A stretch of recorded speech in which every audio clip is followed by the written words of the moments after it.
మీరు ఎప్పుడైతే క్వాడ్స్ని ఫుల్గా ట్రైన్ చేయాలనుకుంటున్నారో 2 డిఫరెంట్ మూవ్మెంట్ ప్యాటర్న్స్ వాడాలి. ఒకటి స్క్వాట్ మూవ్మెంట్. స్క్వాట్ అనేది ఏదన్నా అవ్వచ్చు, లైక్ రెగ్యులర్ స్క్వాట్స్ అవ్వచ్చు, hack squats, leg press, lunges, ఏదన్నా. సింపుల్గా చెప్పాలంటే ఎక్కడైతే మీ hip joint and knee joint రెండు ఇన్వాల్వ్మెంట్ ఉంటుందో అలాంటిది ఒక వేరియేషన్. చాలామంది లెగ్స్ ట్రైనింగ్ని ఓవర్ కాంప్లికేట్ చేస్తారు. వీళ్ళు ఎంత వర్కౌట్ చేసినా లేకపోతే ఇన్ని వేరియేషన్స్ చేసినా వీళ్ళ లెగ్స్ అసలు ప్రోగ్రెస్సే ఉండదు. ఎందుకంటే ఏవైతే వేరియేషన్స్ రిటర్న్స్ వస్తాయో వీళ్ళు ఇవి తప్ప మిగతా అన్ని వేరియేషన్స్ చేస్తారు. నేను పర్సనల్గా ఓన్లీ 4 వేరియేషన్స్తో ఇలా ఉన్న నా లెగ్స్ని ఇలా బిల్డ్ చేసుకున్నా. ఈ వీడియోలో నేను యూజ్ చేసిన ఈ 4 వేరియేషన్స్ చెప్తా. అండ్ దీంతో పాటు ఈ 4 వేరియేషన్సే ఎందుకు యూజ్ చేయాలో కూడా చెప్తా. అండ్ ట్రస్ట్ మీ, మీరు కానీ ఈ వీడియో ఎండ్ వరకు చూస్తే రిటర్న్స్ రాని వేరియేషన్స్తో టైం వేస్ట్ చేయకుండా మీ లెగ్స్ని ప్రాపర్గా ట్రైన్ చేస్తారు.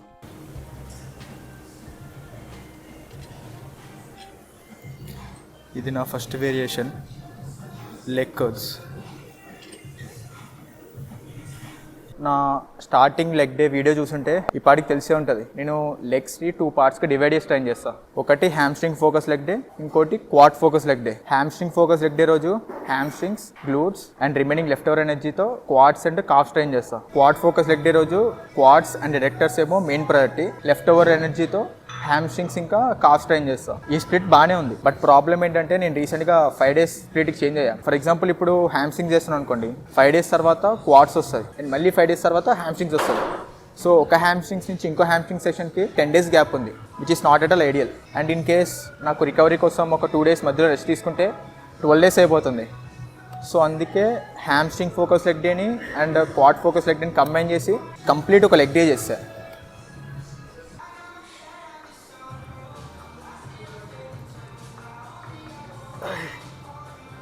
బట్ ఇక్కడ ప్రాబ్లం ఏంటంటే నేను ఒకే లెగ్ డే రోజు హ్యామ్స్ట్రింగ్స్కి ఈక్వల్ ఇంపార్టెన్స్ ఇవ్వాలి అండ్ క్వాడ్స్ కూడా ఈక్వల్ ఇంపార్టెన్స్ ఇవ్వాలి. సో అందుకే హ్యామ్స్ట్రింగ్స్ని ఫస్ట్ ట్రైన్ చేస్తున్నా. ఫ్రెష్ స్టేట్లో హ్యామ్స్ట్రింగ్స్ని ట్రైన్ చేయడం వల్ల హ్యామ్స్ట్రింగ్స్ మీద కొద్దిగా ఎక్కువ ఎనర్జీ ఇన్వెస్ట్ చేస్తున్నా అండ్ కొద్దిగా ఎక్కువ పుష్ చేయగలను హ్యామ్స్ట్రింగ్స్ని. ఇక్కడ హ్యామ్స్ట్రింగ్స్ ఇంపార్టెన్స్ ఇచ్చారు. మరి క్వాడ్స్కి ఎట్లా అంటే హ్యామ్స్ట్రింగ్స్తో కంపేర్ చేస్తే కొద్దిగా వాల్యూమ్ ఇంక్రీజ్ చేస్తే అండ్ ఫినిషర్స్ కూడా యాడ్ చేసా, మీకు అన్నీ చూపిస్తా.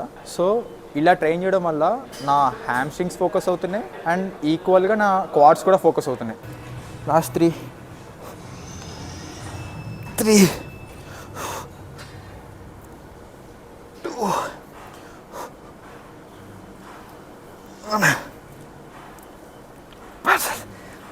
అండ్ ఇక్కడ మీ అందరికీ డౌట్ రావచ్చు, సేమ్ ఇదే ఫస్ట్ క్వాడ్స్ ట్రైన్ చేసి తర్వాత హ్యామ్స్ట్రింగ్స్కి వాల్యూమ్ అండ్ ఇంటెన్సిటీ ఇంక్రీజెస్ అయిపోతుంది కదా అని. చేయొచ్చు, బట్ మీరు ఎప్పుడైతే క్వాడ్స్ని ఫుల్గా ట్రైన్ చేయాలనుకుంటున్నారో 2 డిఫరెంట్ మూవ్మెంట్ ప్యాటర్న్స్ వాడాలి. ఒకటి స్క్వాట్ మూవ్మెంట్. స్క్వాట్ అనేది ఏదన్నా అవ్వచ్చు, లైక్ రెగ్యులర్ స్క్వాట్స్ అవ్వచ్చు, hack squats, leg press, lunges, ఏదన్నా. సింపుల్గా చెప్పాలంటే ఎక్కడైతే మీ hip joint and knee joint రెండు ఇన్వాల్వ్మెంట్ ఉంటుందో అలాంటిది ఒక వేరియేషన్ పిక్ చేసుకోవాలి. And second only knee joint involvement ఉన్నది, like knee raises, sissy squats అట్లా. సో మీరు ఎప్పుడైతే 2 డిఫరెంట్ వేరియేషన్స్ చేస్తారో ఆటోమేటిక్గా కొద్దిగా వాల్యూమ్ హై చేస్తారు. సో మీరు దీనికంటే హ్యామ్స్ట్రింగ్స్కి ఎక్కువ వాల్యూమ్ ఇస్తే హ్యామ్స్ట్రింగ్స్ కొద్దిగా ఓవర్ ట్రైన్ కేటగిరీలోకి వెళ్ళిపోతుంది. మనకు అది వద్దు. అందుకే హ్యామ్స్ట్రింగ్స్ని ఫస్ట్ ట్రైన్ చేసి క్వాడ్స్ని సెకండ్ ట్రైన్ చేస్తున్నాం. ఒకవేళ మీరు కూడా 1 dayలోనే హ్యామ్స్ట్రింగ్స్కి అండ్ క్వాడ్స్కి సేమ్ ఇంపార్టెన్స్ ఇవ్వాలనుకుంటే ఒకసారి ఇలా ట్రై చేసి చూడండి. ఇంపార్టెంట్ కాదు, సేఫ్టీ కాదు, ఇది ఉన్న ఇంజరీస్ అవుతాయి. దీంతో అడ్వాంటేజ్ ఏంటంటే జాయింట్స్ వార్మప్ ఎక్కువ అవుతుంది, లైక్ స్పీడ్గా అవుతుంది వార్మప్. జనరల్గా మన మజిల్స్ త్వరగా వార్మప్ అయిపోతాయి, బ్లడ్ ఫ్లో త్వరగా అయిపోతుంది. బట్ జాయింట్స్ అట్లా కాదు. నువ్వు జాయింట్స్, లిగమెంట్స్, టెండెన్స్ ఇవి వార్మ్ చేయాలంటే కొద్దిగా టైం పడుతుంది. సో అందుకే ఇట్లా టైట్ చేసుకుని మన స్ప్రేస్ ఉంటాయి కదా, మూవ్ వాల్యూమ్ అలాంటివి పెడితే కొంచెం వార్మప్ పక్కా చేయాలి. యా నీస్ కాదు, నీ పెయిన్ వస్తుందా లేకపోతే ఇక్కడ ఇక్కడ కింద అట్లాంటి పెయిన్ వస్తుందా?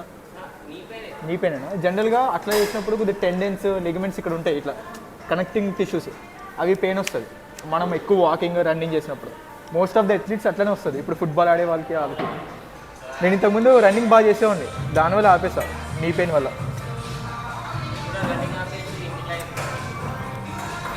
ఏదో ఒక ఫార్మ్ ఆఫ్ కార్డియో.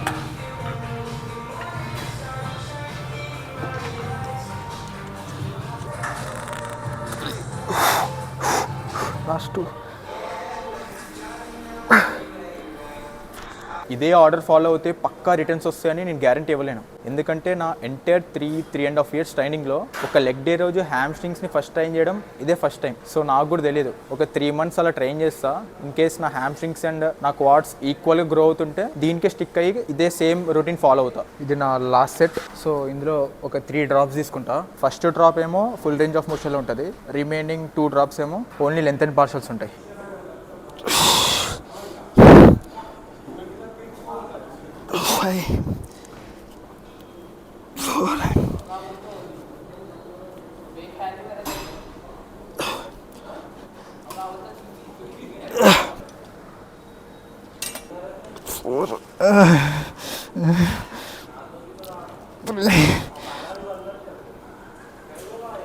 ఇది నా సెకండ్ వేరియేషన్.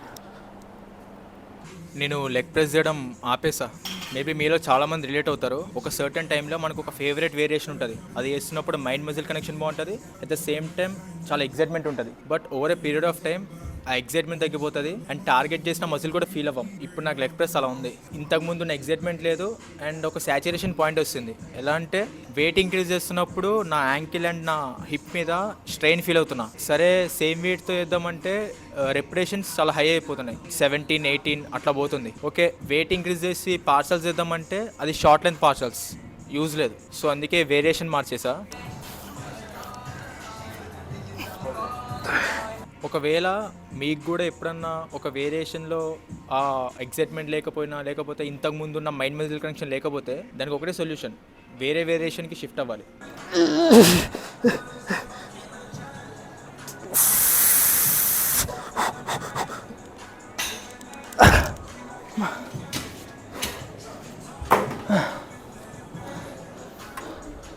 దీని పేరు బల్గేరియన్ స్ప్లిట్ స్క్వాట్స్.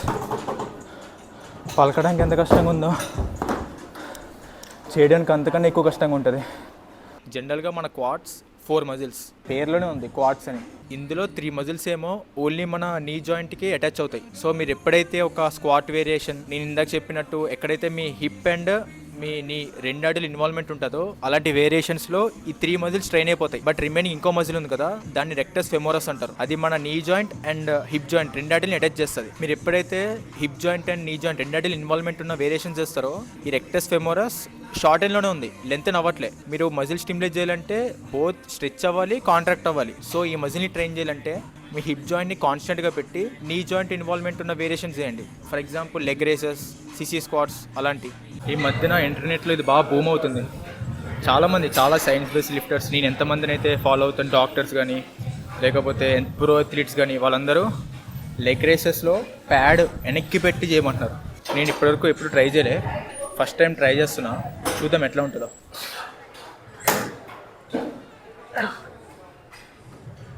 నాకైతే నార్మల్ దానికి దీనికి పెద్ద తేడా ఏమీ అనిపించట్లేదు. స్టార్టింగ్లో కొద్దిగా ఆక్వర్డ్ ఉంది స్టెబిలిటీ వాటిల్లో, బట్ లాస్ట్కి వచ్చేటప్పటికి సేమ్ నాకు అలవాటు అయిపోయింది. చూద్దాం, నాకైతే ఇప్పుడు పెద్ద డిఫరెన్స్ తెలియట్లేదు. మేబీ లాంగ్ టర్మ్లో కొద్దిగా రిజల్ట్స్ బాగుంటాయేమో.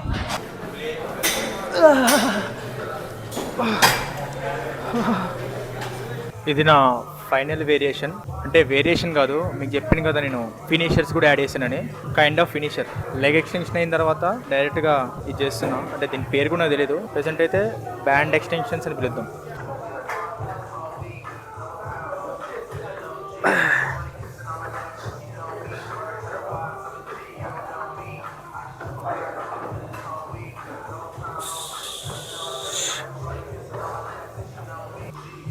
ఈ వేరియేషన్ స్ట్రెచ్ మాత్రం నెక్స్ట్ లెవెల్ ఉంటుంది.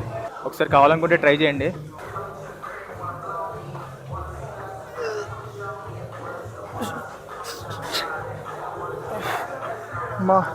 మీరు కానీ వేరియేషన్ చేస్తే ఒకటి గుర్తుపెట్టుకోండి, హిప్స్ అనేవి స్ట్రైట్ ఇలా స్టిఫ్ ఉండాలి. స్టిఫ్గానే వెనక్కి రావాలి అండ్ కాంట్రాక్షన్ ఫేస్లో కూడా స్టిఫ్గానే ఉండాలి. మీరు ఇలా బెండ్ చేస్తే మీ మజిల్స్ మీద టెన్షన్ పోతుంది.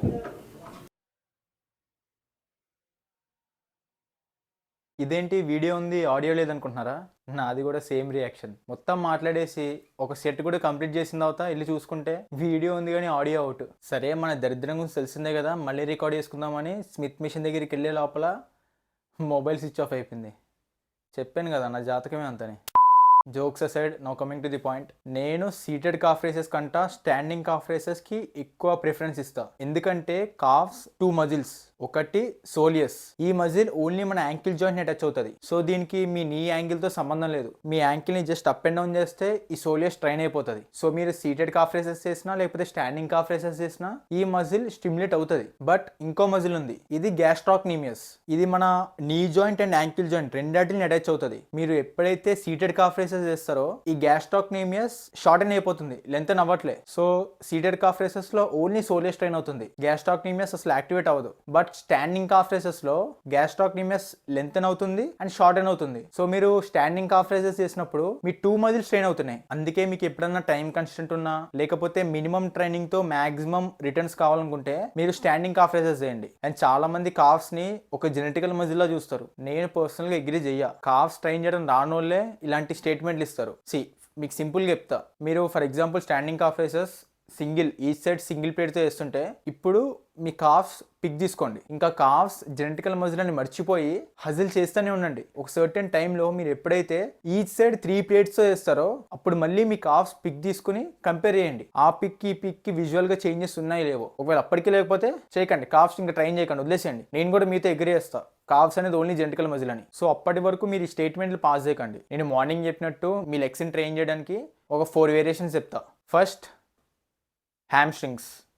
మీరు హ్యామ్స్ట్రింగ్స్ని 2 విధాలుగా ట్రైన్ చేయగలరు. ఒకటేమో మీ హిప్ జాయింట్ లాక్ ఉండి ఓన్లీ నీ మూమెంట్ ఉండాలి, for example seated leg curls లేకపోతే లయింగ్ హ్యామ్స్ట్రింగ్ కర్ల్స్ ఎక్సెట్రా. ఇంకోటేమో మీ నీ జాయింట్ లాక్ ఉండి ఓన్లీ హిప్ మూమెంట్ ఉండాలి, ఆర్డిఎల్స్ లేకపోతే stiff leg dead lift. So ఈ రెండాటిల్లో మీరు ఏదో ఒక్కటి చూస్ చేసుకోండి. ఐదర్ మీరు సీటెడ్ లెగ్ కర్ల్స్ లేకపోతే లయింగ్ హ్యామ్స్ట్రింగ్ కర్ల్స్ ఈ మూమెంట్ ప్యాటర్న్ చూస్ చేసుకోండి, లేకపోతే ఆర్డిఎల్స్ స్టిఫ్ లెగ్ డెడ్ లిఫ్ట్ ఇది చూస్ చేసుకోండి. And now coming to quads. నేను ఇందాక చెప్పినట్టు క్వాడ్స్ ట్రైన్ చేయాలంటే 2 డిఫరెంట్ మూమెంట్ ప్యాటర్న్స్ కావాలి. ఒకటేమో స్క్వాట్ వేరియేషన్, అది ఏదైనా అవ్వచ్చు మీకు నచ్చింది. ఇంకోటి ఐసోలేషన్, ఎక్కడైతే మీ హిప్ జాయింట్ లాక్ ఉండి ఓన్లీ నీ మూమెంట్ ఉంటుందో అలాంటిది ఒక వేరియేషన్. మీరు పిక్ చేసుకునే 2 వేరియేషన్స్ ఈ 2 మూమెంట్ ప్యాటర్న్స్ ని మ్యాచ్ అవ్వాలి. ఆ వేరియేషన్స్ ఏదైనా అవ్వచ్చు. మీకు ఏదైతే మైండ్ మజిల్ కనెక్షన్ బాగుందో అవి చూస్ చేసుకుని అందులో ప్రోగ్రెస్ సోలో చేస్తూ ఉండండి. అండ్ కాఫ్స్ కి ఓన్లీ ఒక స్టాండింగ్ కాఫ్ రేసెస్ చేయండి చాలు. మీరు కానీ ఈ 4 డిఫరెంట్ మూమెంట్ ప్యాటర్న్స్ ఉన్న వేరియేషన్స్ మీ రొటీన్ లో ఇంక్లూడ్ చేసుకుంటే